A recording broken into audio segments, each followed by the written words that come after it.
Hey, this is Betsy. And this is Gina, and this is the Lost and Found podcast. Our podcast is really a labor of love, and it came about a couple years ago when we recognized that we have some incredibly interesting, passionate entrepreneurs. We're making this for you guys. If you're listening, we've made this for you because it's created for our alumni community. These are small business owners and entrepreneurs. We're in the trenches together, but the stories that we can share, I think, will help you feel less alone, get you inspired, maybe even inspire you to connect with these people. Real stories from real entrepreneurs in small communities.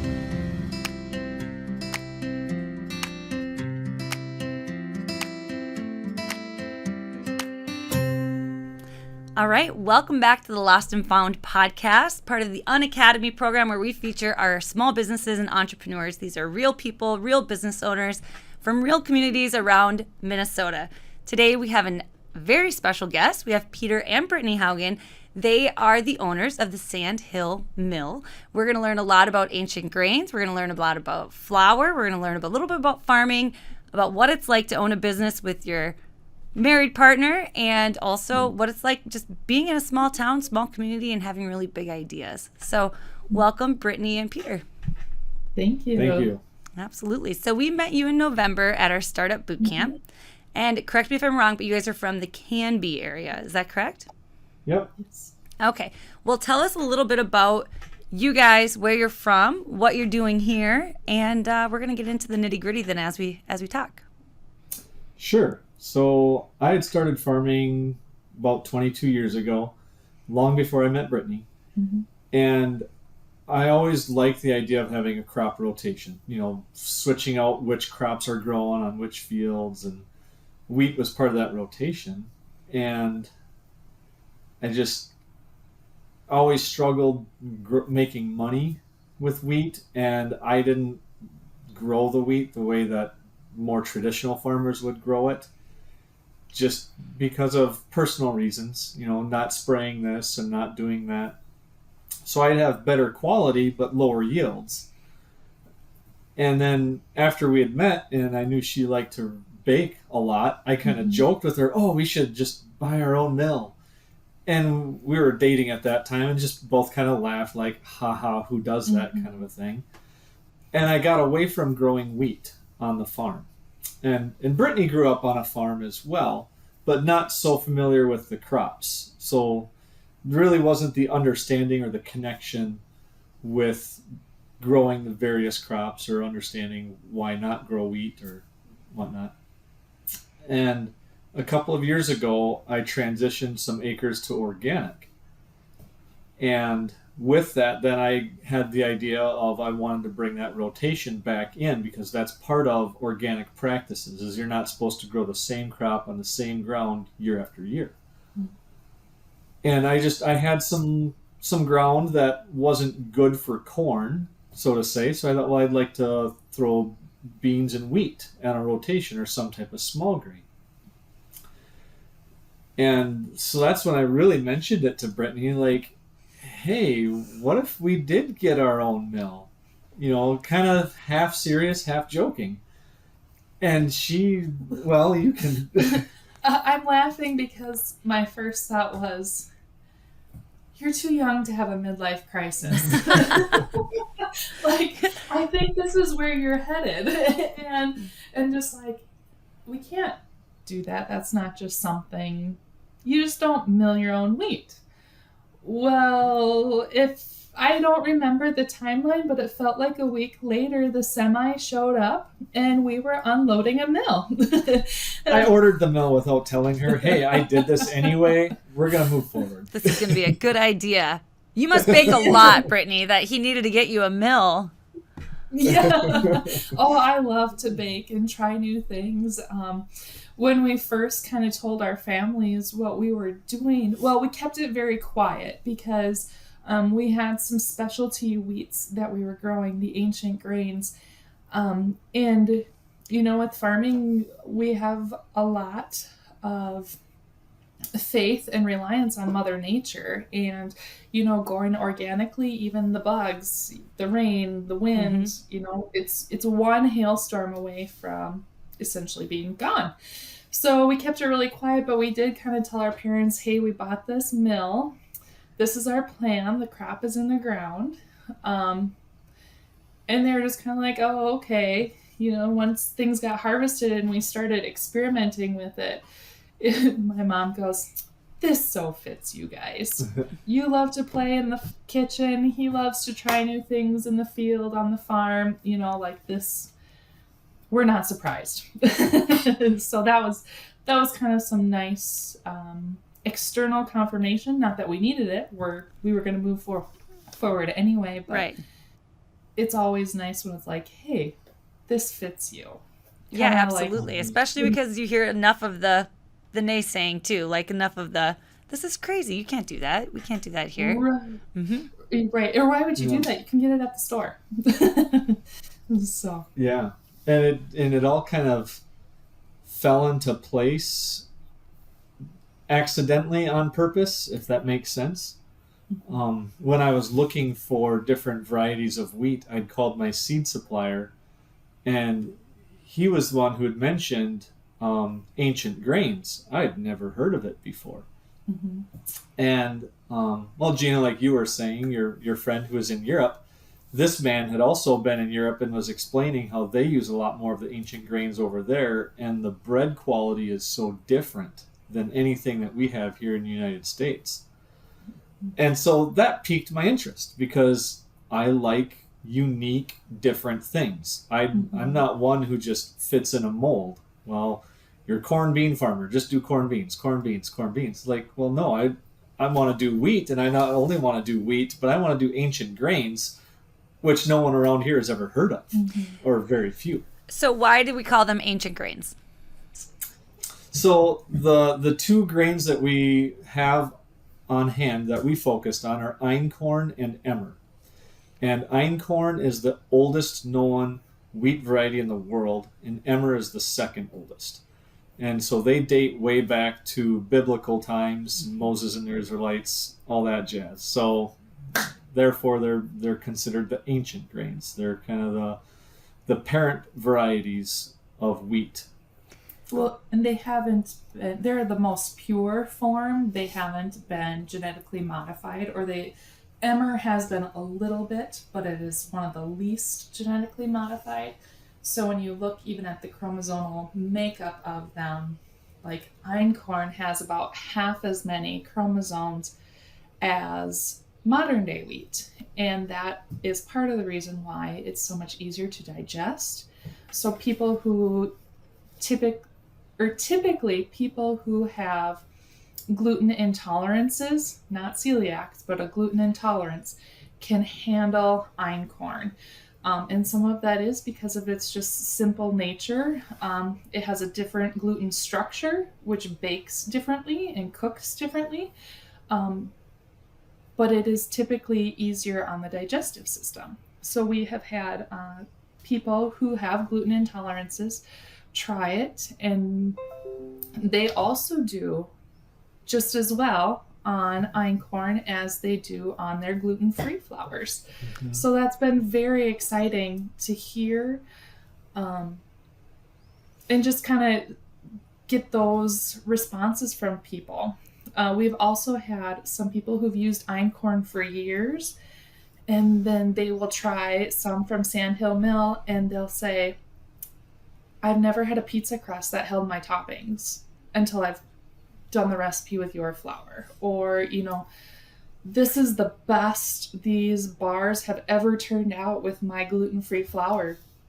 And so we can't say why, because we don't know, but we like to attribute it to the freshness.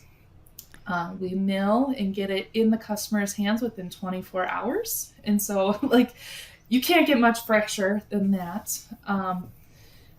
And we use a stone mill. And the stone mill really helps preserve all the nutrients in the flour. And then that gets delivered Okay, to the customer. when I think of a stone mill, and this is just where my brain, but I actually see stone, grinding together, and then it's collected. Okay. All right. So you probably have the Far Side cartoon where Yeah, they're exactly. rolling, pushing the stone in a circle, or the donkey's pulling in a circle. That's kind of what I always envisioned as well. But no, it's really quite simple. It's 2 stones. They're in a housing. I bought this mill through a store online, and it was made in, I think, South Carolina or somewhere on the East Coast. So these 2 stones, one is stationary and one turns with a motor. So really all I do is I flip a switch and I load the grain in the hopper and it feeds through and mills it. Okay, that makes sense, and it collects it all. It's less exciting than you think. Well, I don't know. It's still pretty exciting. It's still, I enjoy it. I really do. There's no donkeys involved in turning the stone. I mean, you could throw one in there just to have it, but yeah, okay. I joke, we have 3 boys, they can take turns pushing. But, yes. No. Okay, before I get into more of the details, because this is I'm so interested by this too. But Peter, you had said that you had been farming for 22 years and you guys started dating. So how long have you been married? We've been married for 8 years now.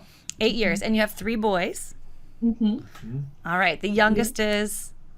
We have a 2, 4, and 7. So you're busy. And they are very vested. They are involved. They love it. They think it is so much fun that they get to help Dad mill or help Mom bake.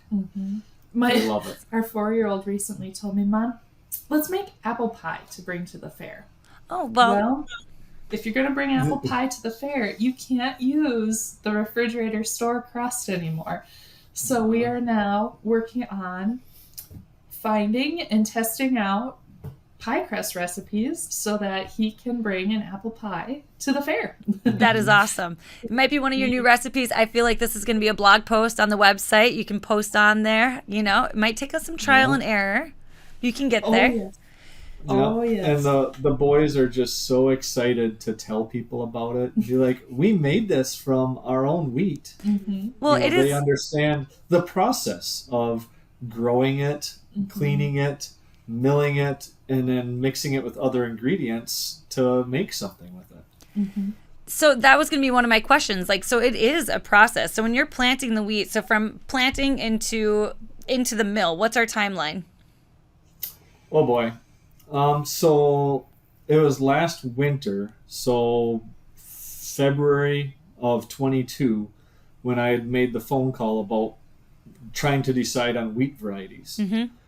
So that's really when the process started, because I have to research, and it's not just wheat, there's other small grains out there as well, flax and millet, and then just the different varieties of wheat. The modern wheat varieties, there's heritage wheat varieties, winter wheat, spring wheat, and then like we talked about with the ancient grains. So it's researching which variety or which crop would be a good fit for what we're trying to do. What are our customers going to like? Is it going to taste good? Are they going to use it? And is it nutritional? Is it going to add value to what they're consuming? Right. So that process really starts when, we're knee deep in snow. And then I have to get the seed in. We start working the ground typically late March, early April. Get it dug up, plant it, seed it. Harvest typically happens now in August. So we're actually we got the combine out. We're getting it ready. We're going to start harvesting our wheat here later this week. And then once we harvest it, we have to dry it down and clean it. We're hoping someday to get our own cleaning facility, but right now we have a place in South Dakota that's USDA organic certified. I deliver it to them, they'll clean it and bag it, and I can haul it home on pallets then for longer term storage. And from that point then I take samples of what we have and send it to a USDA testing center that tells us the quality of it. So there's the protein level is very important for baking quality, and then also falling numbers, which is kind of the protein structure or the gluten content. So we have to wait for the test results to come back, and then we have to start milling it. So it's a minimum just that process alone is a minimum probably 7 or 8 months. Wow. So, And and last year being our first year just getting started, we didn't know what we were getting into. Right. So we were just testing a little this, a little that. And with the ancient grains, I was not familiar with that at all. Growing it, how to clean it. Well, it comes with the hull on when you harvest it. So you have to dehull it before you can clean it. And I didn't know what that process was. Well, then that's when I found this place that would not only clean it, but they would also dehull it before they cleaned it. Oh, that's awesome. Mm-hmm. So just timing of everything, getting all that done, and then getting the test results back, and just the uncertainty of, is it going to be milling quality? Is it going to taste good? We just didn't know, and trying to get our business started, finding who we are and where we're going and what we're doing. Where is our path? Because at that point last fall, or after harvest, we just weren't really sure where to go or what to do. So that first year, or that first starting process, really took a full year before we were actually milling and handing out flour to people. Well, first testing in our own kitchen. Yeah, right. So when you came to boot camp, that was in November. So you had sent your flour in to be tested, but had you gotten it back by that point? I think we had results, but we didn't officially have the mill running. It wasn't hooked up yet. Yeah. And so we hadn't tasted any of it. We hadn't run any test batches or fine-tuned the mill to get, the flour to be as fine as we wanted. So really, we showed up at boot camp kind of deer in the headlights with high expectations, but really didn't know what to expect. So yeah. Well, I think one of the cool parts about meeting you two, like when you came together, and already we've heard it now too, but like you were saying that your mother said, Brittany, your passions really align in this project. Like you can tell you're both very passionate about it for a similar reason, but the processes are so different. So like Peter, you had said that everything has a purpose in boot camp. That was your why. Like you love to learn, everything has a purpose, and you like to figure out how it works and why it's there. And Brittany, you had said in boot camp that your why was you believe in nourishing others. So the fact that an ancient grain could bring you guys together to create this business is just so cool.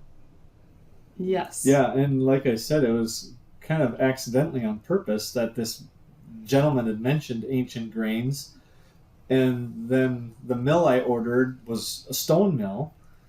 And I only ordered a stone mill just because I liked the nostalgic of it. The idea of that donkey pulling the stone in a circle. I was like, yeah, I like the stone mill. That's different. It's unique. Well, then afterwards we find out that stone milling is so much healthier than a grist mill or the metal components. And it's like, well, that makes a lot of sense since we want to nourish people and provide a healthy product. The stone mill with the ancient grains just really fit well together.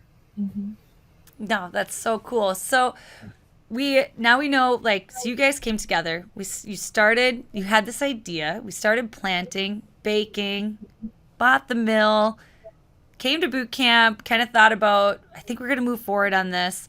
What was the defining moment? We call it the lost and found moment, like that moment where you think you're going to move forward on something, but you're not really sure, and maybe it gets cloudy, and all of a sudden there's clarity, and you're like, this is it. We're moving forward. Do you have that moment that you realize this is something you're going to do?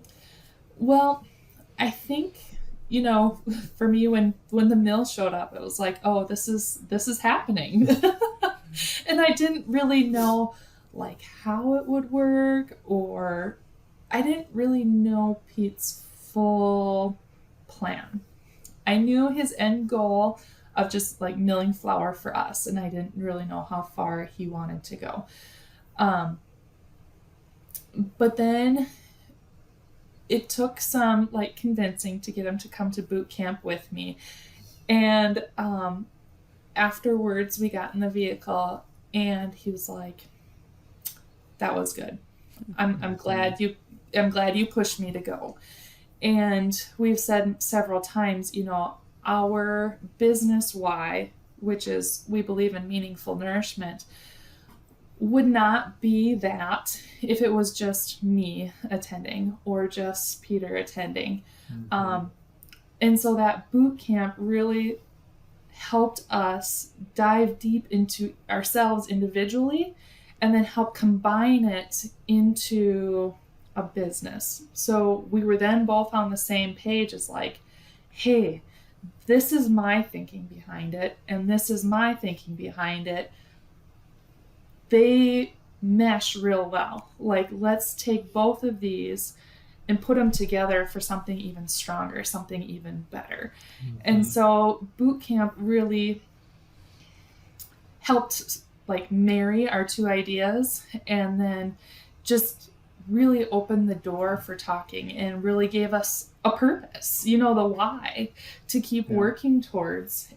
And then after that, every once in a while Pete would say, okay, slow down a little bit. Those are good ideas, but we need to take a step back and make sure this is in line first, and then we'll keep going.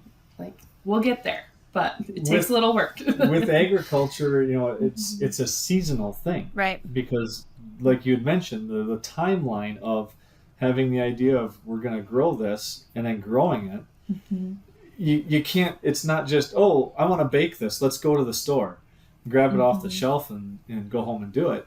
If you're gonna, well, anybody who's a gardener out there, if you want to have salsa at the end of the year in your garden, you need to plant the tomatoes and the peppers and the onions and whatever else you want, and then care for it and tend it and be patient, because it just takes time.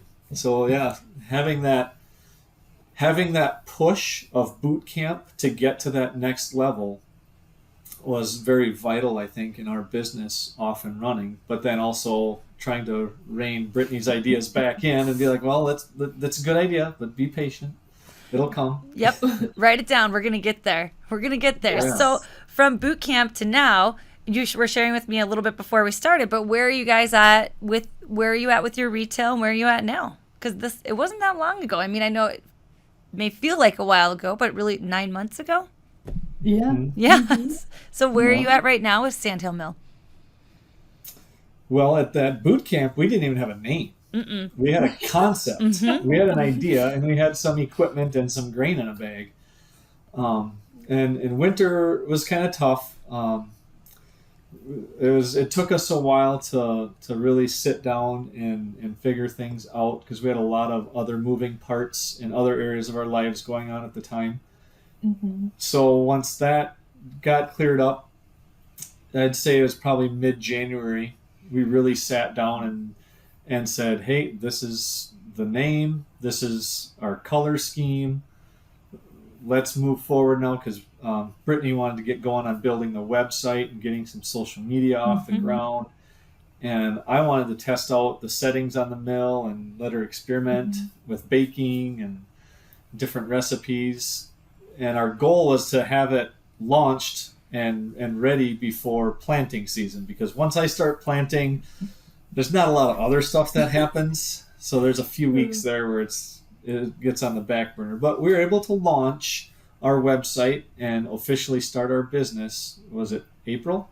May 1st. May 1st is when the website launched, and our first real sales. Prior to that, we had been giving out some samples, especially to those people who had ancient grains prior to, because we wanted to make sure our mill was fine-tuned and ready for that. Then how does it compare to what they're used to? Is it better, worse? What can we do differently, possibly? Because we didn't want to launch and have a product that was inferior, What was some of the feedback that you heard?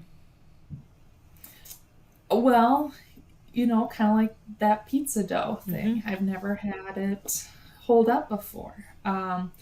We also had someone, a cousin, bake cookies, and her daughter and her are sensitive to gluten.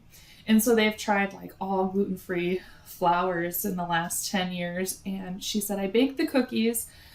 My daughter wasn't home at that time, and when she got home from work, she tried one, and she said, I didn't prompt anything, but she said, hey, Mom, those cookies seemed richer. They seemed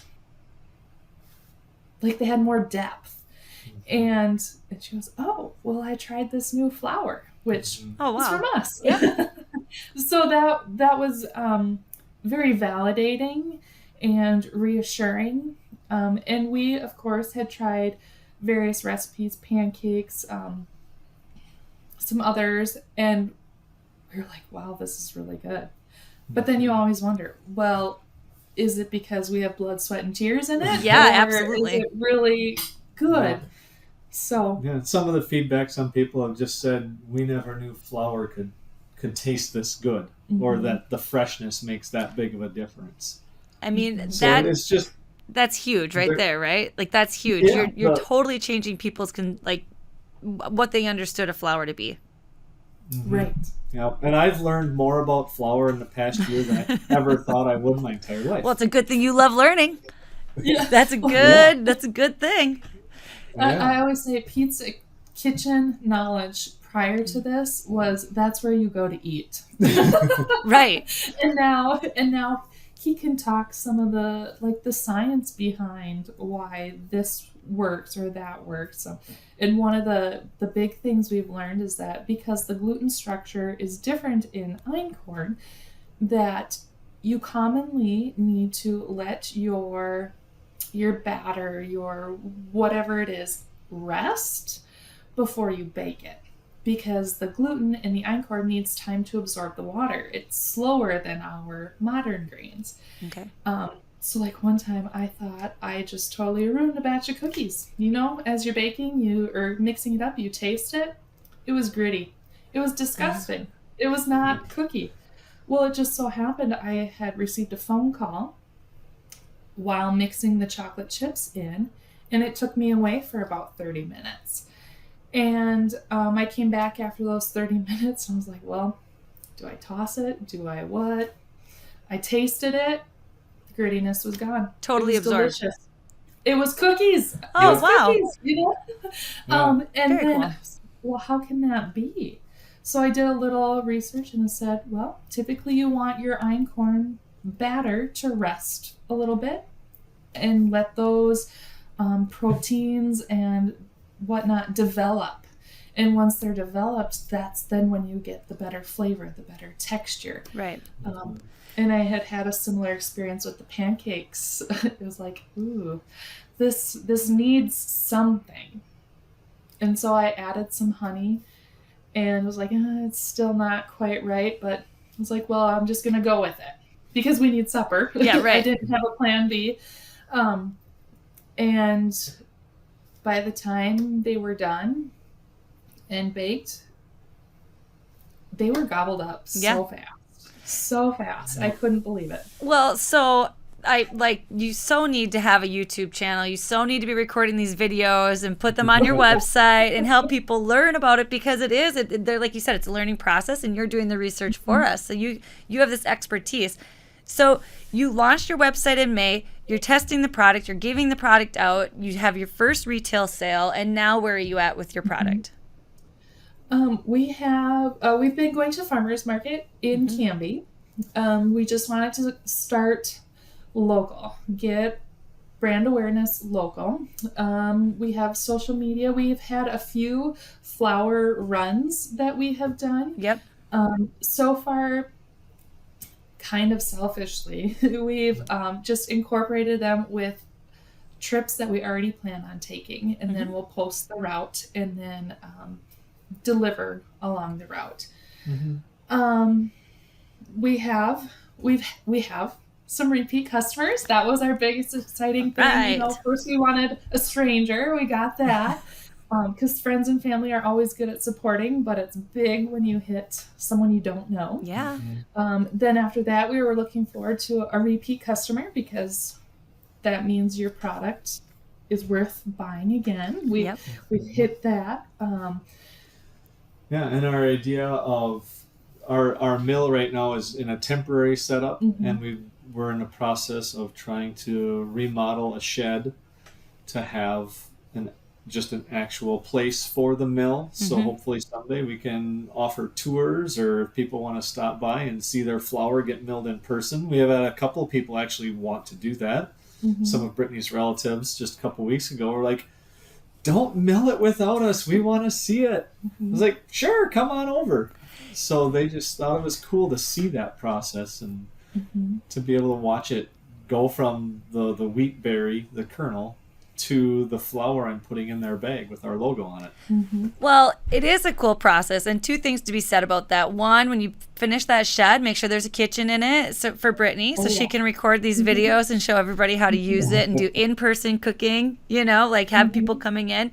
Also, we have another business that's part of our alumni she's a creamery, and she's right on the dairy farm.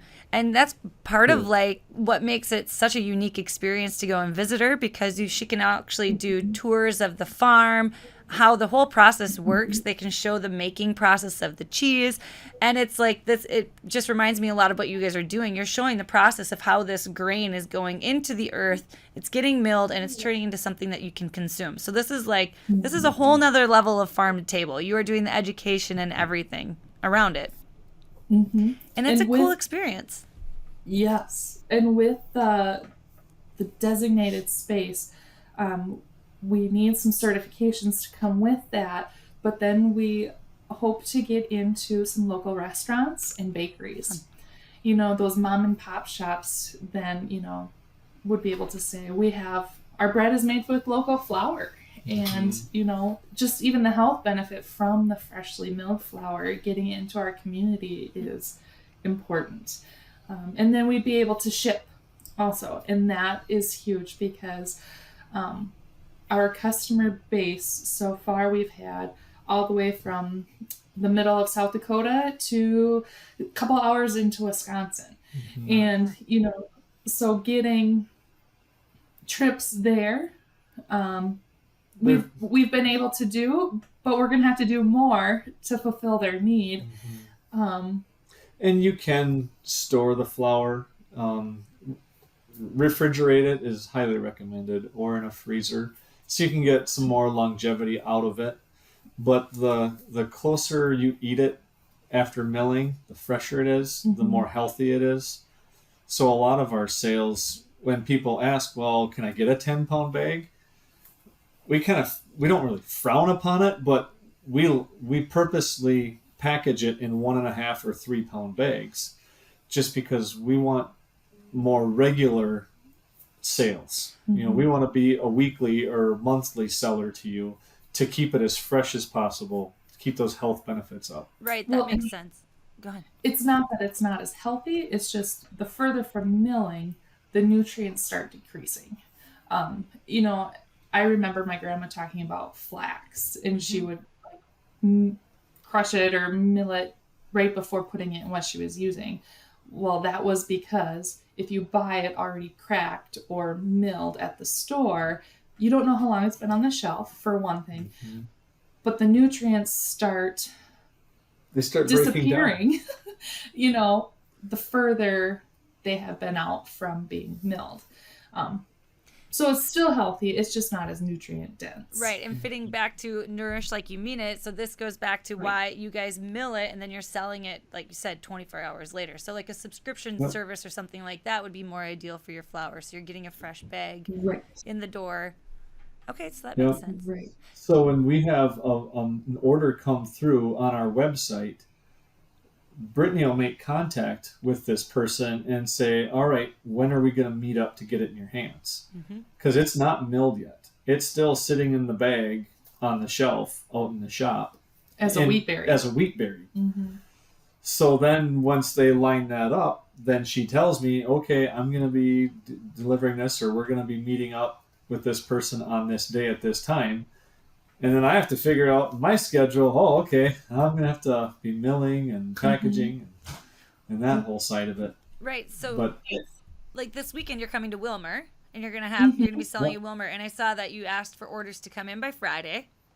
So now my assumption is your Friday evening is going to be filled with milling and packaging. There's no date night Friday night at the movies or out to eat. It's at the mill. It's It's at the going to be at the mill. The mill. new date night. Yeah. It's going to become the new thing because when we get our kitchen done with cooking classes, you can Oh date yeah, night at bread, maybe some wine and Yes. cheese. Everybody can get in there. maybe some Yeah. pasta. Oh We'll yeah, see. I The like boys it. get bummed because a lot of that happens then after they go to bed. Mm-hmm. It's kind of like, no, you guys go to sleep. I'm going to go out to the mill and get these flours ready. Oh, we want to They want help, to help. Dad. Yeah. Yeah, they like to flip the switches and watch the process. Well, And with going to Wilmer, we will be dropping off some wheat berries at the Real Food Hub. And I think she'll be adding them to her store shelves. So that's kind of exciting to be able to add the berries out there retail. yeah. Well, Yeah. and I think that with your progress too, the boys will have plenty of time to help you mill. The more and more Oh, flour that we you get kill out them. there, that it's exciting Yeah. right now. But don't worry, boys. In just a few years, you're gonna say, "I don't want to mill tonight, Dad. It's too much." That's the goal. Yeah.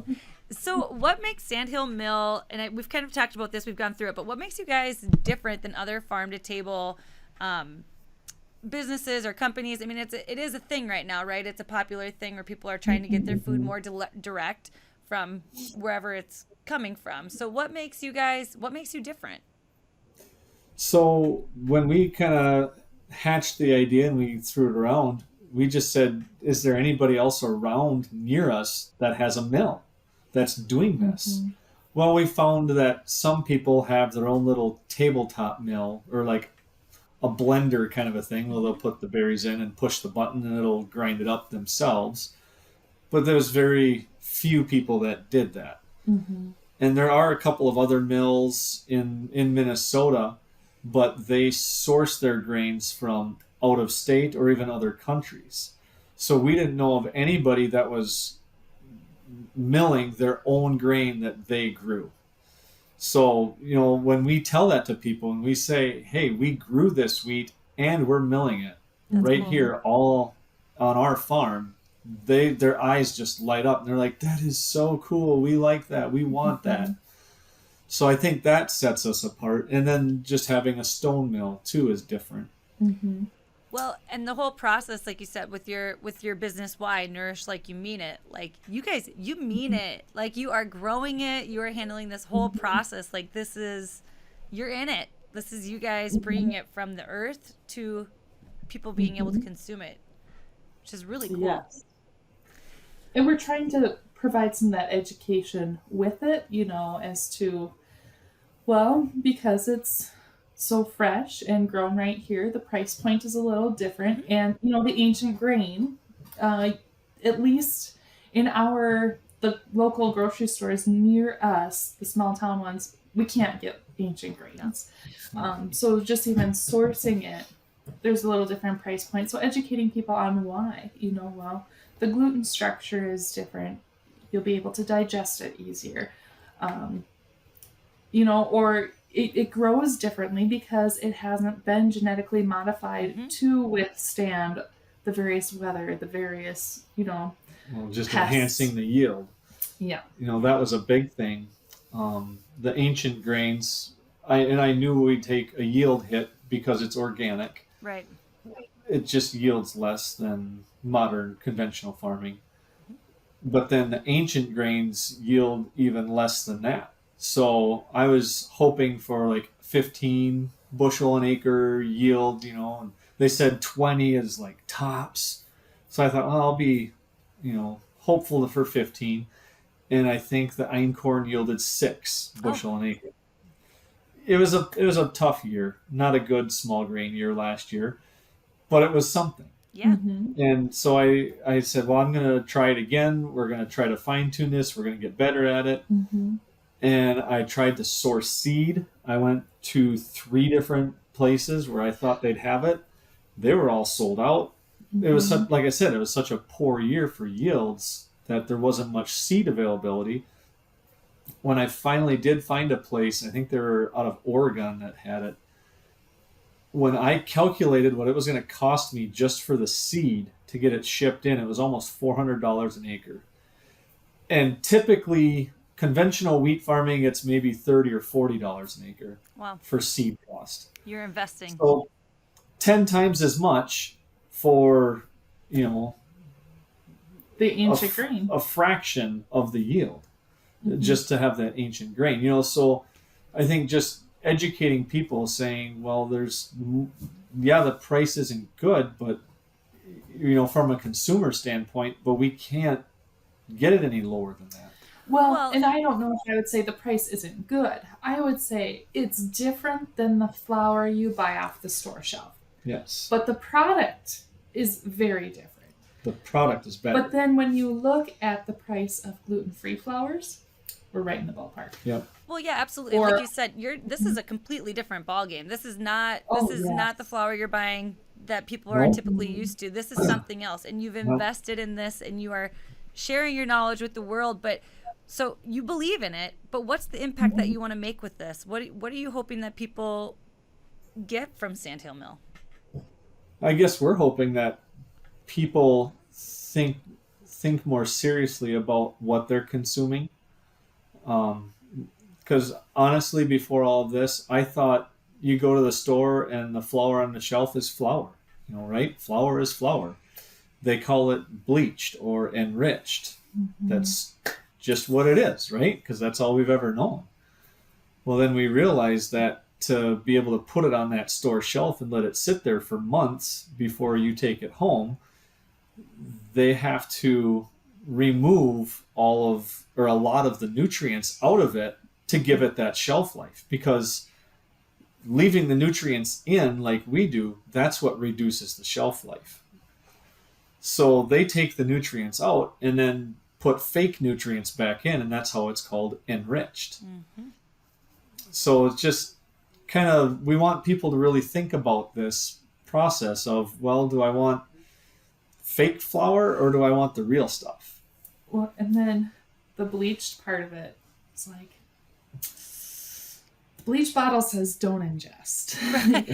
You know, Now I know it's not that bleach, but you know, it's like, well, why are we bleaching flour? Well, it's very interesting doing some research into it, and this is some social media posts in the making. Historians debate the history of this, why there's bleached flour. Bleached flour, or white flour, I should say, has historically been known as a status. The whiter your flour, the better off you are, or the more well-to-do you are. You're a wealthy class of people if you have white flour. And so when growing wheat, sometimes there's like a little fungus that grows and it will turn the kernel black. We separate that out, but it's known as ergot. Well, again, historians debate this, but back in the day, you know, they would mill and get all that ergot out, and that then they would thresh it. During the threshing time, that's sorting the chaff from the grain. They would take the highest, most pure grain for the wealthy people to mill, and then the chaff that's left over with the ergot in it, the poor people would come and kind of scrape that up. Because it was free. There, you know, that was the Cheaper. discard. And, well, a lot of ergot at once can cause some hallucinations. Well, they talk about that was maybe part of why the Salem witch trials went on. The people who were eating the ergot were going a little crazy, and that was then the people that were in the Salem witch trials. It was the women and children of the poorer class that were often tried as being witches or stuff, and I believe it's because of these hallucinations from the ergot consumption. Whoa. They were just trying to survive, you know? And so it's like, because that was black then, dark flour or rye flour wasn't frowned upon because it can make you crazy. Well, yeah, you are what you eat. So everybody wants the whitest flour you can have, you know, and it's just the way it's evolved over time, but people just want white flour because that's what they think it should be. So when we mill our flour, it is a little darker, and it's not because there's ergot in it. We sort Right. the ergot out. I Right. meticulously go through this, Right. trying to get the impurities out because I want a good, healthy product. And some ergot isn't bad for you, but you're not going to go hallucinating. But our flour does have a little browner tinge to it. But that's because we're not taking out the bran and there's the three parts of the wheat berry: the bran, the endosperm, and the germ. Mm-hmm. And when all of that is in there, especially the bran, it's just brown. When you pick up the wheat berry, it's brown. It's still considered. We can still get you the all-purpose or the whole wheat. Yeah. So we have a sifter, so we can sift the bran and the germ out. And we sell we call it an all-purpose or a white flour. Mm-hmm. But even that still has a tinge to it versus what you'd buy off the store shelf because we're not bleaching it. Because it's more real. It's real food. Right. Right. Yep. It is. It's real food, real good for you, real nourishing food. Yes. Right. Yes. All right, you guys. Now I want to ask you a little bit about starting a business, owning a business, and what it's like as a married couple, because we have a lot of small businesses that have their partners are a part of their business with them, and there's different challenges and benefits to it. Can you tell us a little bit about your experience that you have doing this endeavor together? Yeah. So I think it's actually brought us closer together just because she's always done her thing and I've always done my thing. And it's just always been, oh, how was your day? Oh, I did this. Oh, okay, good. How was your day? Oh, I did this. Oh, okay, good. Mm-hmm. Well, now... Yeah, we didn't understand each other's world. Not a Our whole two lot. jobs. We knew what each other did and that, whatever, okay. Mm-hmm. But now we have this vested interest in what each other is doing.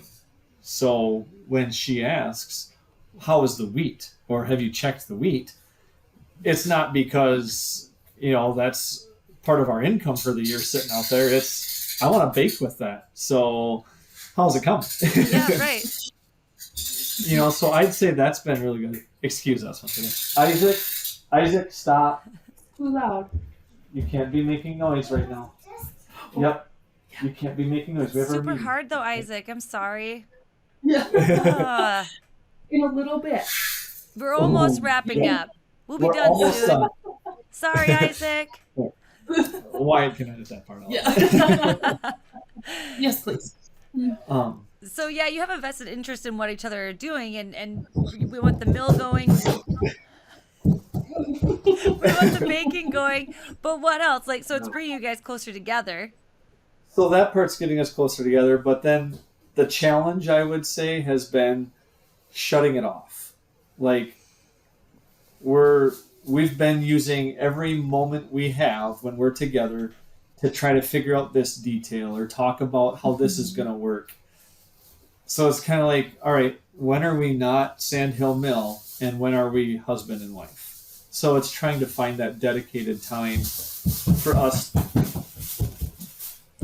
And I think it goes the opposite, too, of, we don't really have set, office hours.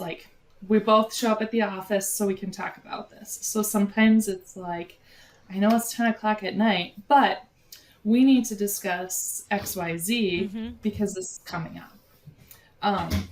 So that can be a challenge, too, is getting the dedicated time specifically to talk about the business and Sandhill Mill and things like that. So, well, yeah, it goes two ways. Yeah. No, it's just a balance that I think in every couple, if they choose this endeavor, if they're going through it, it's something that you really have to sit down and talk about and have this understanding with each other. It's 10 o'clock at night and I just worked a 14-hour day. The last thing I want to do is turn my brain back on and talk about a color scheme or what kind of packaging we need to get. But she hasn't gotten to talk to me for 14 hours and it's been on her mind the whole day.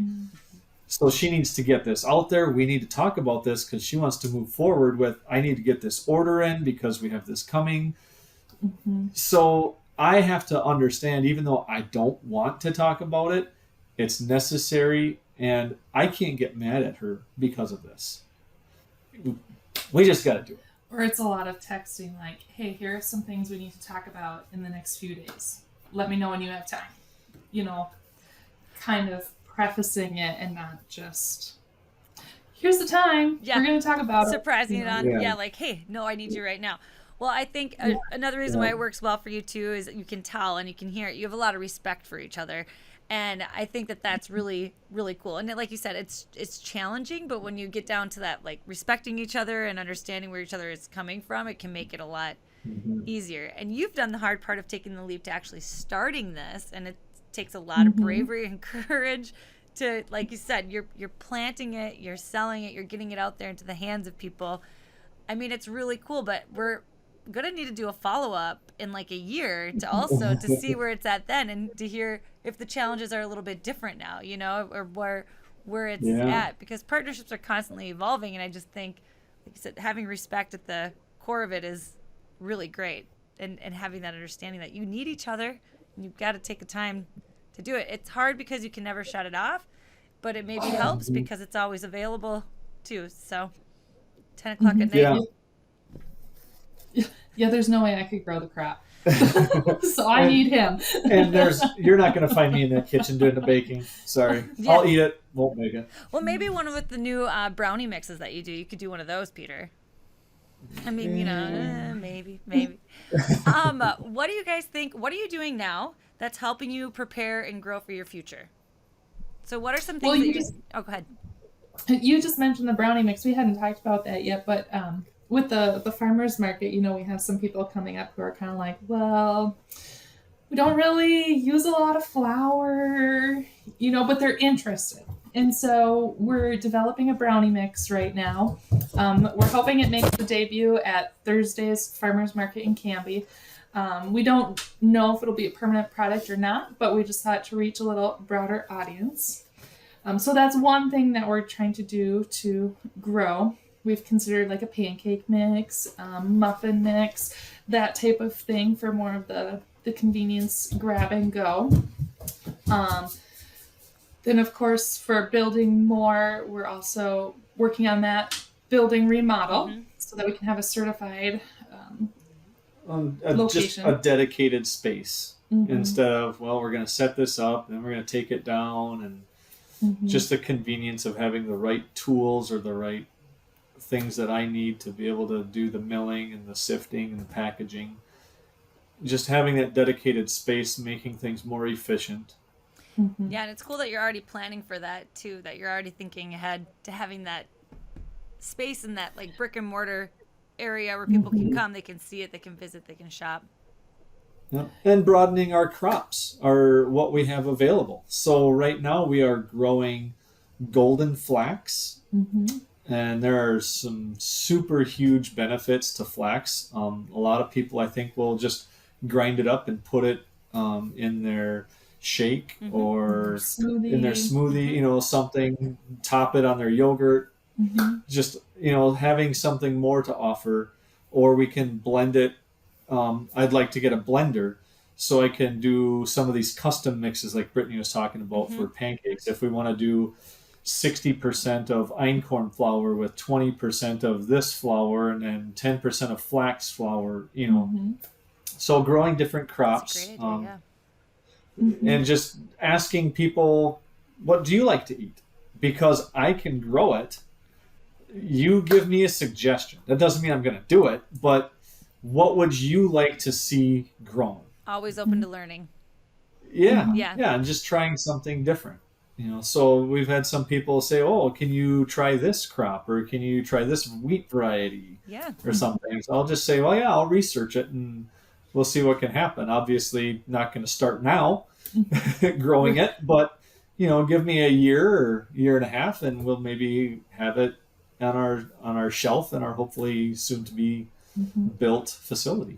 It is a really cool part about your business. Is I think a lot of times people maybe get stuck in the details of today, but you actually have to be thinking out into the future and have to be thinking out to what's coming next in order to be even prepared for it. So that's kind of a neat thing that you have going on, like that you get to always be looking towards the future and what's going to happen next. Well, and farmers have always kind of had 3 years at a time.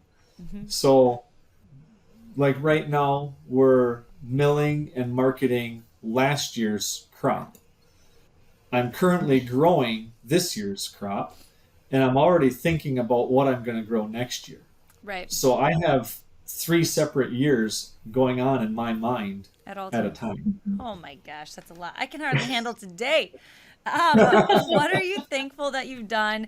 What are you thankful that you did in the past that you get to be like benefiting from right now? So something that you did, maybe it was a year ago or 2 years ago. What are you thankful for that you did then that got you here now? Well, boot camp, for sure. Absolutely.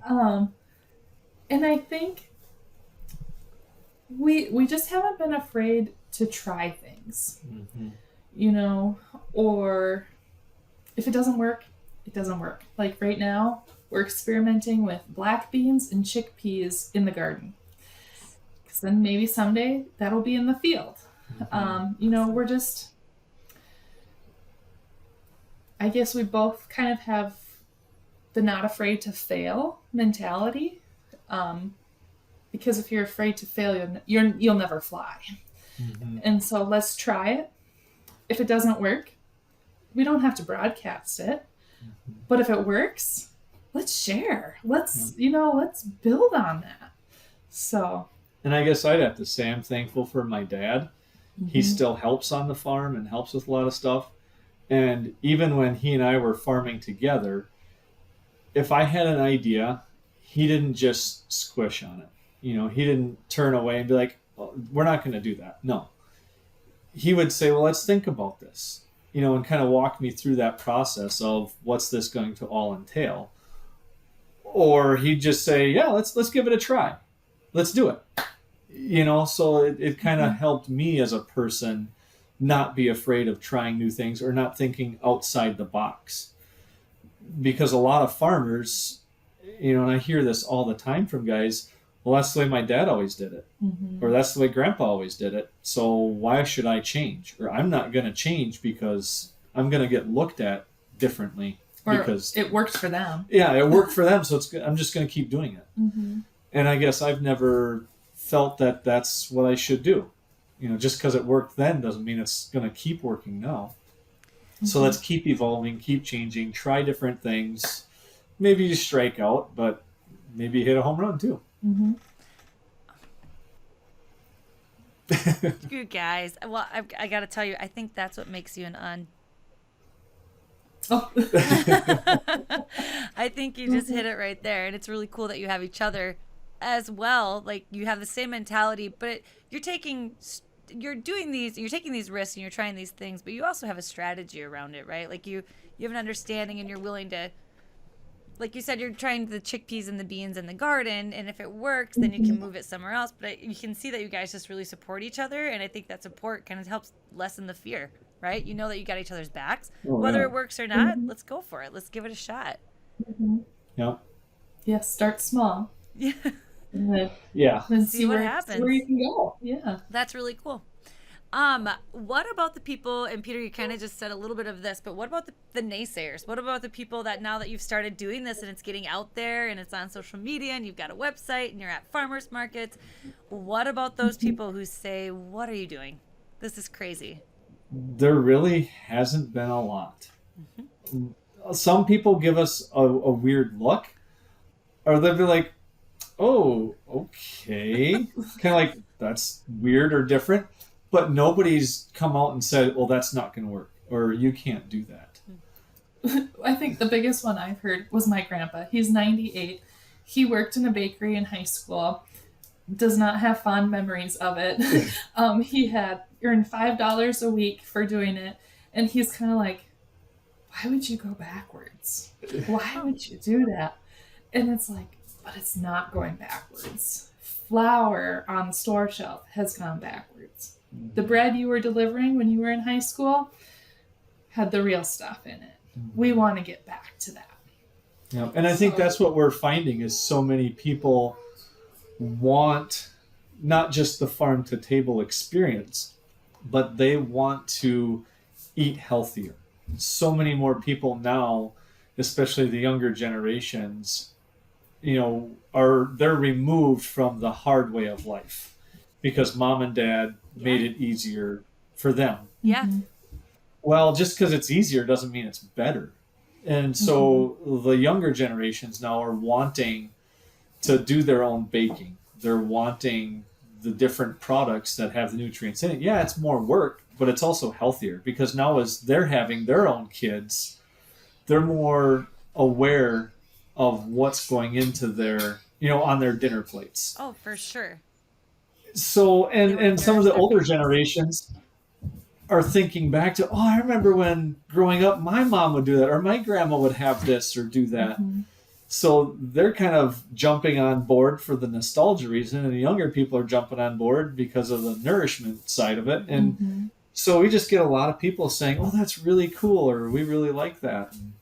I guess if there are naysayers out there, they're talking behind our backs or keeping it to themselves. That's good. That's where it belongs, to themselves. Yeah. Are one of your little humans there with you right now? Oh, yeah, he is. We have one. Let him yeah, hop on. How old is he? Your 4-year-old?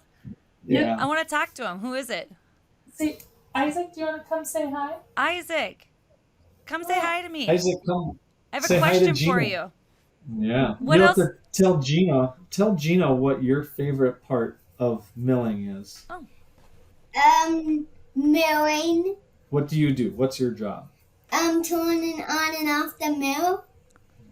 How do you know? And only Emerson is supposed to run the sifter. He turns that on and off, doesn't he? Yeah. How do you know when to shut it off? Once the no more wheat is in there. When the hopper goes empty. Yeah. You're a pretty smart kid. Okay. I'll see you later. You know what? We live at a farm. I know, I heard. That's what I'm asking your mom and dad about today. This is so cool that you get to live on a farm. You get to grow your own crops. No, Daddy only grows. I got a feeling you're going to be helping with the growing, though. No. No. You help in the tractor. You help sometimes. in the tractor. You help cultivate. Yeah. Yeah. Oh my gosh, you guys. All right. Advice for anybody else looking to start a small business. Go for it. Do your homework, but go for it. One of my neighbors who also does a little organic farming, this is many years ago. We were just kind of sitting down, chatting, talking about different things. And I told him, how cool it would be if I owned a restaurant. If I was a millionaire, I'd have a restaurant and I'd grow all my own crops and sell it in the restaurant, and be able to tell people and have a video playing in the waiting area showing the process of how it's grown and where it's coming from and stuff. And I thought for sure he's going to make fun of me or say, well, that's really not a good idea. Why would you waste your time with that? And instead, he just looked at me and said, well, what are you waiting for? Go for it. Do it. You don't have to be a millionaire. Just do it. You got to try. And I brushed it off like, yeah, right. I don't have the money or the time, and I'm not a chef, and I'm not going to hire a whole bunch of people to do all this. But that just kind of always resonated with me. Like, yeah, what are you waiting for? Because if you're always waiting, the time will never be right. So you just got to do it. You just buckle down, get it done, go over those bumps in the road because there will be bumps and nothing is smooth sailing or perfect. But if you go into it with the mindset of just pushing through it and figuring out the solutions to the problems and not getting deterred, the reward on the other side is so fulfilling. I mean, it's so enjoyable to go out. And yeah, I might be milling flour till midnight some nights, but knowing that somebody's going to be baking with that or, creating some food with that they're going to feed their family and friends with, it's a cool, rewarding feeling. It's a lot of fun. Don't let the voices of others or even the voice in your own head deter you from trying. Even if it's a small corner of your garden, trying something new, start dipping your toes in the water. And if you fail, ask why. Why did I fail? What could I do differently? And try it again. Because maybe it was something with the growing conditions that didn't work. You know, something outside of your control possibly made it not happen. So, you know, if you're going to run an experiment in chemistry, do you just do it once, or do you do it 3 or 4 times and see, did it repeat itself time after time, or were there variations? Was it different? Why was it different? Just because it didn't work the first time doesn't mean it's not going to work the second time. That's awesome. So Really, really good advice, you guys. All right, I have taken up enough of your time. Thank you so much for sharing. It's super interesting. It's so cool that you guys are doing this. Like, you should be really proud of yourselves. It's pretty amazing. And like in 9 months, look at where you are already. Yeah. Like, I can't wait for the next few years. This is going to be fun to follow your journey. thank you and Redstar Marketing and The the boot boot camp. camp, because we wouldn't be where we're at without it. So We'd probably still be thinking of a name. and testing in the kitchen. Yeah. Well, hey, those are both great things to be doing. I mean, you know,